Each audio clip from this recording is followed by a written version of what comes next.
नमस्कार। आप सुन रहे हैं मुंशी प्रेमचंद जी के द्वारा लिखा हुआ उपन्यास गोदान का भाग 3। पिछले भाग में आपने सुना राय साहब के यहाँ धनुष यज्ञ की तैयारी चल रही है, जिसमें होरी को माली का पात्र मिला है। राय साहब अपनी अमीरी भरे जीवन से जुड़ी हुई जो भी व्यथाएं हैं वो होरी के सामने खोल कर रख देते हैं। होरी को बड़ा आश्चर्य होता है कि इतना संपन्न इंसान भी दुखी हो सकता है। होरी राय साहब के घर से इस चिंता के साथ निकलता है कि शगुन में देने के लिए उसके पास रुपए कहाँ से आएंगे।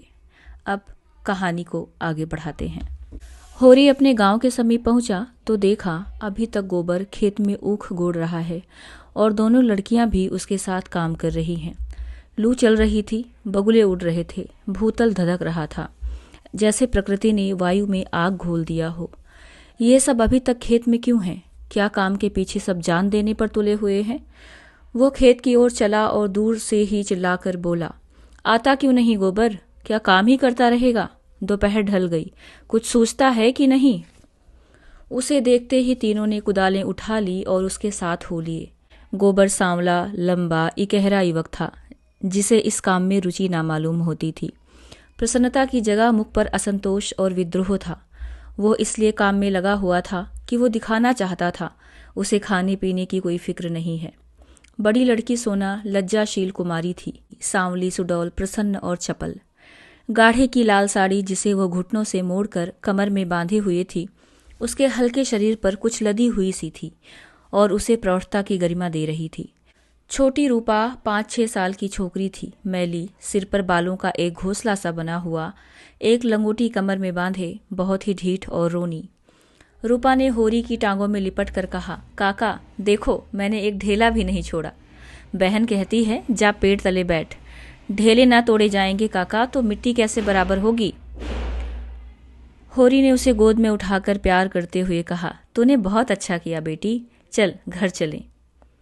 कुछ देर अपने विद्रोह को दबाए रहने के बाद गोबर बोला, ये तुम रोज रोज मालिकों की खुशामद करने क्यों जाते हो? बाकी ना चुके तो प्यादा आकर गालियां सुनाता है, बेगार देनी ही पड़ती है। नजर नजराना सब तो हमसे भराया जाता है, फिर किसी की क्यों सलामी करो?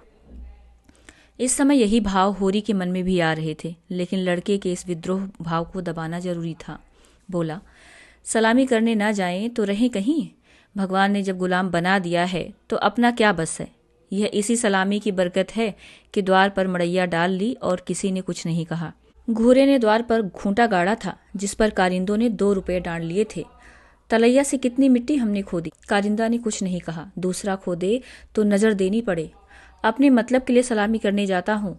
पाँव में सनीचर नहीं है और ना सलामी करने में कोई बड़ा सुख मिलता है। घंटों खड़े रहो तब जाके मालिक को खबर होती है। कभी बाहर निकलते हैं, कभी कहला देते हैं कि फुर्सत नहीं है। गोबर ने कटाक्ष किया, बड़े आदमियों की हाँ में हाँ मिलाने में कुछ न कुछ आनंद तो मिलता ही है। नहीं लोग मेंबरी के लिए क्यों खड़े हों? जब सिर पर पड़ेगी तब मालूम होगा बेटा। अभी जो चाहो कह लो। पहले मैं भी यही सब बातें सोचा करता था, पर अब मालूम हुआ कि हमारी गर्दन दूसरों के पैरों के नीचे दबी हुई है, अकड़ कर निबाह नहीं हो सकता। पिता पर अपना क्रोध उतार कर गोबर कुछ शांत हो गया और चुपचाप चलने लगा। सोना ने देखा रूपा बाप की गोद में चढ़ी बैठी है तो ईर्ष्या हुई। उसे डांट कर बोली, अब गोद से उतरकर पाँव पाँव क्यों नहीं चलती? क्या पाँव टूट गए हैं? रूपा ने बाप की गर्दन में हाथ डालकर ढिठाई से कहा, ना उतरेंगे, जाओ। काका, बहन हमको रोज चिढ़ाती है कि तू रूपा है, मैं सोना हूँ, मेरा नाम कुछ और रख दो। होरी ने सोना को बनावटी रोज से देखकर कहा, तू इसे क्यों चिढ़ाती है सोनिया? सोना तो देखने को है, निबाह तो रूपा से होता है। रूपा ना हो तो रुपए कहीं से बने, बता। सोना ने अपने पक्ष का समर्थन किया। सोना ना हो तो मोहर कैसे बने? नथुनिया कहाँ से आए? कंठा कैसे बने? गोबर भी इस विनोद में विवाद में शरीक हो गया। रूपा से बोला, तू कह दे कि सोना तो सूखी पत्ती की तरह पीला होता है, रूपा तो उजला होता है जैसे सूरज। सोना बोली, शादी ब्याह में पीली साड़ी पहनी जाती है, उजली साड़ी कोई नहीं पहनता। रूपा इस दलील से परास्त हो गई। गोबर और होरी की कोई दलील इसके सामने न ठहर सकी। उसने छुप से होरी को देखा। होरी को एक नई युक्ति सूझ गई। बोला, सोना बड़े आदमियों के लिए है, हम गरीबों के लिए तो रूपा ही है। जैसे जौ को राजा कहते हैं, गेहूं को चमार, इसलिए ना कि गेहूं बड़े आदमी खाते हैं और जौ हम लोग खाते हैं। सोना के पास इस सबल युक्ति का कोई जवाब ना था। परास्त होकर बोली, तुम सब जने एक और हो गए, नहीं रुपया को रुलाकर छोड़ती। रूपा ने उंगली मटकाकर कहा, ए राम सोना चमार, ए रहम सोना चमार। इस विजय का उसे इतना आनंद हुआ कि बाप की गोद में रह ना सकी, जमीन पर कूद पड़ी और उछल उछल कर यही रटने लगी, रूपा राजा सोना चमार, रूपा राजा सोना चमार। ये लोग घर पहुंचे तो धनिया द्वार पर खड़ी इनकी बाट जो रही थी। रुष्ट होकर बोली, आज इतनी देर क्यों की गोबर, काम के पीछे कोई परान थोड़े ही देता है। फिर ये पति से गर्म होकर कहा, तुम भी वहां से कमाई करके लौटे तो खेत में पहुंच गए, खेत कहीं भागा जाता था। द्वार पर कुआं था। होरी और गोबर ने एक एक कलसा पानी सिर पर उड़ेला, रूपा को नहलाया और भोजन करने लगे। जौ की रोटियां थी पर गेहूं जैसी सफेद और चिकनी। अरहर की दाल थी जिसमें कच्चे आम पड़े हुए थे। रूपा बाप की थाली में खाने बैठी। सोना ने उसे ईर्ष्या भरी आंखों से देखा, मानो कह रही थी, वाह रे दुलार। धनिया ने पूछा, मालिक से क्या बात हुई। होरी ने लोटा भर पानी चढ़ाते हुए कहा, यही तहसील वसूल की बात की थी और क्या। हम लोग समझते हैं बड़े आदमी बहुत सुखी होंगे, लेकिन सच पूछो तो वो हमसे भी ज़्यादा दुखी हैं। हमें अपने पेट की ही चिंता है, उन्हें हजारों चिंताएं घेरी रहती हैं। राय साहब ने और क्या क्या कहा था वो कुछ होरी को याद न था। उस सारे कथन का खुलासा मात्र उसके स्मरण में चिपका हुआ रह गया था। गोबर ने व्यंग किया, तो फिर अपना इलाका हमें क्यों नहीं दे देते। हम अपने खेत, बैल, हल, कुदाल सब उन्हें देने को तैयार हैं। करेंगे बदला। निरी मोट मर्दी। जिसे कुछ होता है वो दर्जनों मोटरें नहीं रखता, महलों में नहीं रहता, हलवा पूरी नहीं खाता और न नाच रंग में लिप्त रहता है। मजे से राज का सुख भोग रहे हैं, उस पर दुखी हैं। होरी ने झुंझला कर कहा, अब तुमसे बहस कौन करे भाई। जायदाद किसी से छोड़ी जाती है कि वही छोड़ देंगे। हम ही को खेती से क्या मिलता है। एक आनी नफरी की मजूरी भी तो देनी पड़ती है।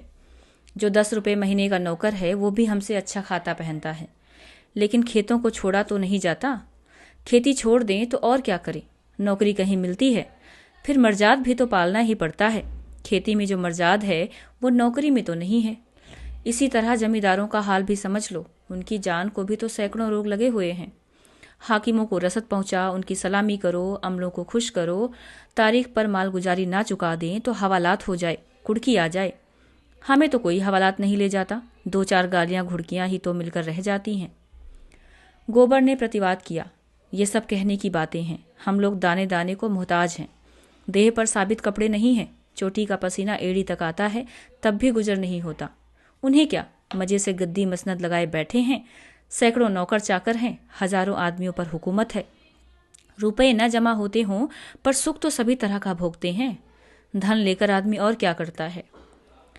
तुम्हारी समझ में हम और वो बराबर हैं? होरी ने पूछा। भगवान ने तो सबको बराबर ही बनाया है। गोबर बोला, ये बात नहीं है बेटा, छोटे बड़े भगवान के घर से बनकर आते हैं। संपत्ति बड़ी तपस्या से मिलती है। उन्होंने पूर्व जन्म में जैसे कर्म किए हैं उसका आनंद भोग रहे हैं। हमने कुछ नहीं संचा तो भोगें क्या। गोबर बोला, ये सब मन को समझाने की बातें हैं। भगवान सबको बराबर बनाते हैं। यही जिसके हाथ में लाठी है वो गरीबों को कुचलकर बड़ा आदमी बन जाता है। होरी बोला, ये तुम्हारा भरम है। मालिक आज भी 4 घंटे रोज भगवान का भजन करते हैं। गोबर ने कहा, किसके बल पर यह भजन भाव और दान धर्म होता है? होरी बोला, अपने बल पर नहीं, किसानों के बल पर और मजदूरों के बल पर। ये पाप का धन पचे कैसे, इसीलिए दान धर्म करना पड़ता है। भगवान का भजन भी इसीलिए होता है। भूखे नंगे रहकर भगवान का भजन करें तो हम भी देखें। हमें कोई दोनों जून खाने को दे तो हम 8 पहर भगवान का जाप ही करते रहें। एक दिन खेत में ऊख गुड़ना पड़े तो सारी भक्ति भूल जाएंगे। होरी ने हार कर कहा, अब तुम्हारे मुंह कौन लगे भाई, तुम तो भगवान की लीला में भी टांग अड़ाते हो। तीसरे पहर गोबर कुदाल लेकर चला तो होरी ने कहा, जरा ठहर जाओ बेटा, हम भी चलते हैं। तब तक थोड़ा सा भूसा निकाल कर रख दो, मैंने भोला को देने को कहा है, बेचारा आजकल बहुत तंग है। गोबर ने अवज्ञा भरी आंखों से देखकर कहा, हमारे पास बेचने को भूसा नहीं है। बेचता नहीं हूं भाई, यूं ही दे रहा हूं। वो संकट में है, उसकी मदद तो करनी ही पड़ेगी। होरी बोला, हमें तो उन्होंने कभी एक गाय नहीं दे दी। दे तो रहा था पर हमने ली ही नहीं। धनिया मटक कर बोली, धनिया मटक कर बोली, गाय नहीं वो दे रहा था, इन्हें गाय दे देगा। आंख में अंजन लगाने को कभी चिल्लू भर दूध तो भेजा नहीं, गाय देगा। होरी ने कसम खाई, नहीं जवानी कसम, अपनी पछाई गाय दे रहे थे। हाथ तंग है, भूसा चारा नहीं रख सके, अब एक गाय बेचकर भूसा लेना चाहते हैं। मैंने सोचा संकट में पड़े आदमी की गाय क्या लूंगा, थोड़ा सा भूसा दिए देता हूँ, कुछ रुपए हाथ में आ जाएंगे तो गाय ले लूंगा, थोड़ा थोड़ा करके चुका दूंगा। 80 रुपए की है, मगर ऐसी कि आदमी देखता रहे। गोबर ने आड़े हाथों लिया, तुम्हारा यही धर्मात्मापन तो तुम्हारी दुर्गत कर रहा है। साफ साफ तो बात है, 80 रुपए की गाय है, हमसे 20 रुपए का भूसा लें और गाय हमें दे दें। 60 रुपए रह जाएंगे, वो हम धीरे धीरे दे देंगे। होरी रहस्यमय ढंग से मुस्कुराया, मैंने ऐसी चाल चली है कि गाय सेंत मेत में हाथ आ जाए। कहीं भोला की सगाई ठीक करनी है बस। 2-4 मन भूसा तो खाली अपना रंग जमाने को देता हूँ। गोबर ने तिरस्कार किया, तो तुम अब सबकी सगाई ठीक करते फिरोगे? धनिया ने तीखी आंखों से देखा, अब यही एक उद्यम तो रह गया है, नहीं देना है हमें भूसा किसी को। यहाँ भोला भोली किसी का कर्ज नहीं खाया है। होरी ने अपनी सफाई दी, अगर मेरे जतन से किसी का घर बस जाए तो इसमें कौन सी बुराई है। गोबर ने चिलम उठाई और आग लेने चला गया। उसे यह झमेला बिल्कुल नहीं भाता था। धनिया ने सिर हिलाकर कहा, जो उनका घर बसाएगा वो 80 रुपए की गाय लेकर चुप ना होगा, वो थैली गिनवाएगा। होरी ने पुचारा दिया, यह मैं जानता हूँ, लेकिन उनकी भलमनसी को भी तो देखो। मुझसे जब मिलता है तेरा बखान ही करता है, ऐसी लक्ष्मी है, ऐसी सलीकेदार है। धनिया के मुख पर स्निग्धता झलक पड़ी। मन भाए मुड़िया हिलाए वाले भाव से बोली, मैं उनके बखान की भूखी नहीं हूं, अपना बखान धरे रहें। होरी ने स्नेह भरी मुस्कान के साथ कहा, मैंने तो कह दिया भैया, वो नाक पर मक्खी भी नहीं बैठने देती, गालियों से बात करती है, लेकिन वो यही कहे जा रहे थे कि वो औरत नहीं लक्ष्मी है। बात यह है कि उसकी घरवाली जुबान की बड़ी तेज थी, बेचारा उसके डर के मारे भागा भागा फिरता था। कहता था, जिस दिन तुम्हारी घरवाली का मुंह सवेरे देख लेता हूँ उस दिन कुछ ना कुछ जरूर हाथ लगता है। मैंने कहा, तुम्हारे हाथ लगता होगा, यहाँ तो रोज देखते हैं, कभी पैसे से भेंट नहीं होती। तुम्हारे भाग ही खोटे हैं, तो मैं क्या करूं? धनिया बोली। लगा अपनी घरवाली की बुराई करने। भिखारी को भीख तक नहीं देती थी, झाड़ू लेकर मारने दौड़ती थी। लालचीन ऐसी थी कि नमक तक दूसरे के घर से मांग लाती थी। मरने पर किसी की क्या बुराई करूं, मुझे देखकर जल उठती थी। भोला बड़ा गमखोर था कि उसके साथ निबाह कर दिया, दूसरा होता तो जहर खा के मर जाता। मुझसे 10 साल बड़े होंगे भोला, पर राम राम पहले ही करते हैं। तो क्या कहते थे कि जिस दिन तुम्हारी घरवाली का मुंह देख लेता हूं तो क्या होता है? धनिया बड़े उत्साह से बोली, उस दिन भगवान कहीं न कहीं से कुछ भेज देते हैं। होरी ने कहा, बहुएं भी तो वैसे ही चटोरी नाई हैं। सबकी सबों ने 2 रुपए के खरबूजे उधार खा डाले। उधार मिल जाए फिर उन्हें चिंता नहीं होती कि देना पड़ेगा या नहीं। अरे भोला रोते काहे को हैं? होरी बोला। गोबर आकर बोला, भोला दादा आ पहुंचे हैं, मंदोमन भूसा है, वो उन्हें दे दो, फिर उनकी सगाई ढूंढने निकलो। तो ये था गोदान का भाग 3।